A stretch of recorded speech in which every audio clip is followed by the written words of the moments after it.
नमस्ते दोस्तों, स्वागत है आपका एक और नए वीडियो में। और आज हम बात करने वाले हैं, हाँ आपने सही सुना, भूतों की, मतलब भारत की सबसे रहस्यमयी जगहों की। ये जगहें इतनी डरावनी हैं, इतनी रहस्यमयी हैं कि सुनकर ही रूह कांप जाती है। यहाँ की कहानियां सदियों से चली आ रही हैं और आज भी लोगों को हैरान करती हैं। तो तैयार हो जाइए, क्योंकि आज हम जाने वाले हैं भारत के उन कोनों में जहां जाने से पहले लोग 10 बार सोचते हैं। पहला पड़ाव है राजस्थान का कुलधारा। कहते हैं यहां कभी एक खूबसूरत गांव हुआ करता था, लेकिन एक रात सब कुछ बदल गया। गांव वाले अचानक गायब हो गए और उनके पीछे छूट गए। बस खंडहर और एक सवाल, क्या हुआ था उस रात? कुछ कहते हैं कि एक तांत्रिक ने गांव को श्राप दिया था, तो कुछ का मानना है कि गांव वालों ने सामूहिक आत्महत्या कर ली थी। जो भी हुआ हो, आज कुलधारा एक भूतिया शहर बन चुका है, जहां रात को बसती हैं आत्माएं। लोगों ने यहाँ अजीबोगरीब आवाजें सुनी हैं, परछाइयां देखी हैं, और तो और कुछ लोगों ने तो भूतों से बातें करने का भी दावा किया है। अब आप ही बताओ, क्या आप में इतनी हिम्मत है कि आप रात को कुलधारा में अकेले रुक सकें?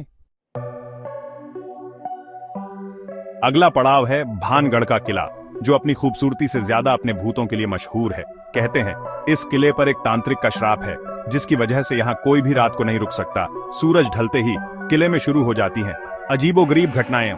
लोगों ने यहाँ चीखें सुनी हैं, कंगन खनकने की आवाजें सुनी हैं, और तो और कुछ लोगों ने तो हवा में तैरती हुई आकृतियों को भी देखा है। सरकार ने यहाँ तक कि रात को किले में रुकने पर पाबंदी लगा दी है। क्या ये सिर्फ अफवाहें हैं या फिर सच में भानगढ़ के किले में बसते हैं भूत? अब बारी है शनिवार वाड़ा की, जो पुणे में स्थित एक ऐतिहासिक किला है। यह किला अपनी खूबसूरती के लिए जाना जाता है, लेकिन इसकी दीवारों के पीछे छुपे हैं कई काले राज। कहते हैं कि इस किले में एक राजकुमार की हत्या कर दी गई थी और उसकी आत्मा आज भी यहाँ भटकती है। लोगों ने यहाँ एक बच्चे की चीख सुनी है, जो कहता है, काका मला वाचवा, चाचा मुझे बचा लो। क्या यह सच में उस मासूम राजकुमार की आत्मा है, जो आज भी अपने हत्यारों से बदला लेने की फिराक में है? अब चलते हैं असम की जतिंगा वैली, जो अपनी खूबसूरती के लिए तो मशहूर है ही, लेकिन साथ ही साथ एक रहस्य को भी समेटे हुए है। हर साल मानसून के मौसम में सैकड़ों पंछी यहां आत्महत्या कर लेते हैं। वैज्ञानिक इसका कारण जानने की कोशिश कर रहे हैं, लेकिन अभी तक कोई ठोस जवाब नहीं मिल पाया है। कुछ लोगों का मानना है कि यहाँ चुंबकीय क्षेत्र में कुछ गड़बड़ी है, जिसकी वजह से पंछियों का दिमाग काम करना बंद कर देता है और वे खुदकुशी कर लेते हैं। क्या यह सच है या फिर जतिंगा वैली में कुछ और ही राज छुपा है? अब रुक करते हैं उत्तर प्रदेश के मेरठ शहर का, जहां स्थित है जीपी ब्लॉक। यह एक खंडहरनुमा बंगला है, जिसके बारे में कहा जाता है कि यहां भूतों का डेरा है। लोगों ने यहां अजीबोगरीब आवाजें सुनी हैं, दरवाजे अपने आप खुलते और बंद होते देखे हैं, और तो और कुछ लोगों ने तो हवा में तैरती हुई वस्तुओं को भी देखा है। कहते हैं कि इस बंगले में रहने वाले एक परिवार की हत्या कर दी गई थी और उनकी आत्माएं आज भी यहां भटकती हैं। क्या आप में इतनी हिम्मत है कि आप रात को जीपी ब्लॉक में अकेले रुक सकें?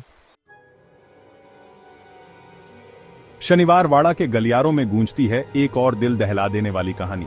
कहते हैं कि पेशवाओं के शासनकाल में नारायण राव नाम के एक युवक की बेरहमी से हत्या कर दी गई थी।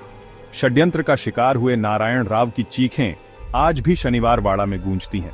कई लोगों ने अंधेरे में एक परछाई देखने का दावा किया है, जो मदद के लिए चिल्ला रही है। क्या यह नारायण राव की आत्मा है, जो आज भी न्याय की गुहार लगा रही है? शनिवार वाड़ा की यह कहानी हमें याद दिलाती है कि इतिहास के पन्नों में दर्द, पीड़ा और अन्याय की कई दास्तानें दफन हैं। तो दोस्तों, ये थी भारत की कुछ सबसे रहस्यमयी जगहें, जहां जाने से पहले लोग 10 बार सोचते हैं। क्या आपने भी इनमें से किसी जगह की यात्रा की है? अगर हाँ, तो कमेंट में जरूर बताइएगा कि आपका अनुभव कैसा रहा। और हाँ, वीडियो पसंद आया हो तो लाइक और सब्सक्राइब करना मत भूलना। मिलते हैं अगले वीडियो में एक और नई कहानी के साथ। तब तक के लिए अलविदा।